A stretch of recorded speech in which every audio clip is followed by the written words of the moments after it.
Good evening. Exactly 10 years ago, the streets behind me were virtually empty. Landfall of Hurricane Katrina was just over 12 hours away. A monster storm that would slam the Gulf Coast and knock this city to its knees. We will look back at Katrina a bit later in this newscast, but it's another storm named Erika that we want to lead off with tonight. Right now, hitting the Dominican Republic with high winds and heavy rain and beating a path toward Florida, which is under a state of emergency at this hour. Tropical storm Erika has already killed at least 12 people in the Caribbean before barreling into Puerto Rico. NBC's Janet Shamlian is in San Juan. She starts us off tonight. Devastation on the tiny island of Dominica.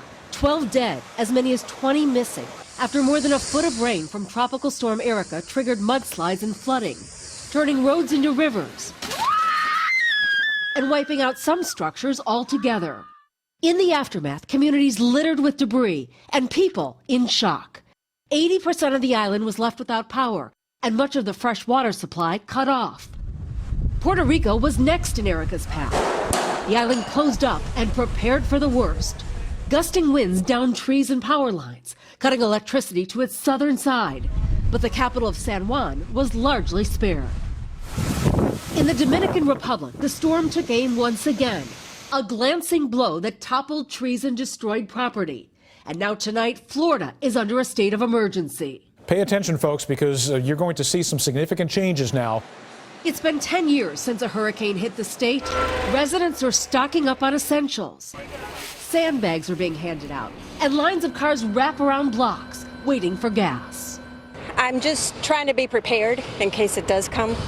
Even though it appears Erika will weaken before hitting the mainland U.S., authorities are urging everyone not to let their guard down. Prepare for the worst and hope for the best, and hopefully that's what will happen here. Florida is watching the tropical system push towards its shore, as Erika in some form bears down on the southern part of the state by Sunday.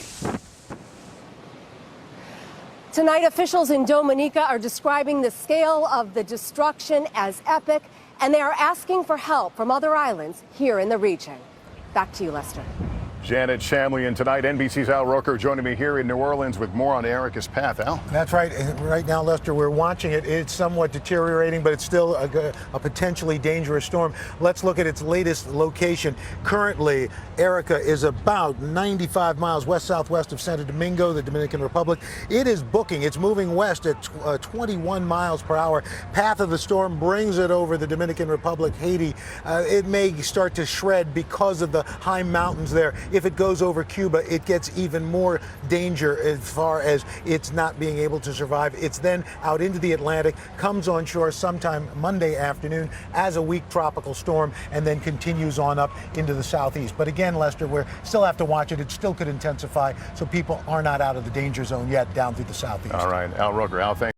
Hey, NBC News fans, thanks for checking out our YouTube channel. Subscribe by clicking on that button down here, and then click on any of the videos over here to watch the latest interviews, show highlights, and digital exclusives.